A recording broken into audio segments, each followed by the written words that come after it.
कुक्कुटपालनामध्ये एक समस्या म्हणजे कोंबड्यावरती होणाऱ्या पिसा, त्याला व्हपा म्हणू शकतात.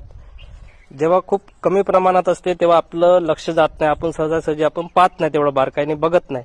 पण जेव्हा पिसा ज्या आहेत त्या लिमिटच्या बाहेर होते, खूप जास्त प्रमाणात होते, तेव्हा आपलं त्यावरती लक्ष जाते. पण त्या एवढ्या जास्त प्रमाणात होतात की आपल्याला काहीच सुचत नाही, काय करावं, खूप अवघड काम होऊन जातं. आपल्याला नाही त्या फार्मवरती जाऊशा वाटत, नाही पक्ष्यांना फीड देऊशा वाटत. इतक्या जास्त प्रमाणात जे आहे आपल्या पक्ष्यांवरती, आपल्या शेडमध्ये पिसा होऊन जातात. तर यावरती एक सोपी उपाय सांगतो मित्रांनो.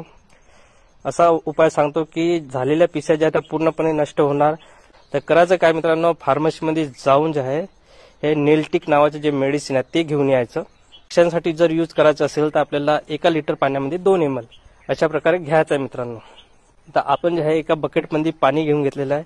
8 लिटर जे आहे पाणी घेतलं आहे आणि त्यामध्ये 16 ml जे आहे जे मेडिसिन आहे ते टाकून घेतले आहे.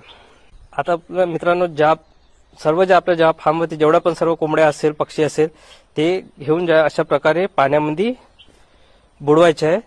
त्यांची तोंड जे आहे ते वरती ठेवायचं. त्यांच्या चोचीमधून तोंडामध्ये पाणी जायला नको. अशा प्रकारे चांगलं चोळून घ्यायचं, म्हणजे पूर्ण तिचं शरीर जे आहे ते चांगल्या प्रकारे ओलं झालं पाहिजे. अशा प्रकारे चांगलं चोळून घ्यायचं. आणि सर्व पक्ष्यांना मेडिसिन लावून झाल्यानंतर मित्रांनो, आपल्या शेडमध्ये जे आहे, जिथे आपले पक्षी आहे ठेवतो आपण, तिथे पण आहे ना फवारणी करून घ्यायची. सेम प्रोसेस मित्रांनो 8 ते 10 दिवसानंतर पुन्हा एकदा रिपीट करून घ्यायची. म्हणजे राहिले जे पण पिसा वगैरे आहे, त्यांचे अंडे वगैरे जे आहे ते नष्ट होऊन जाणार.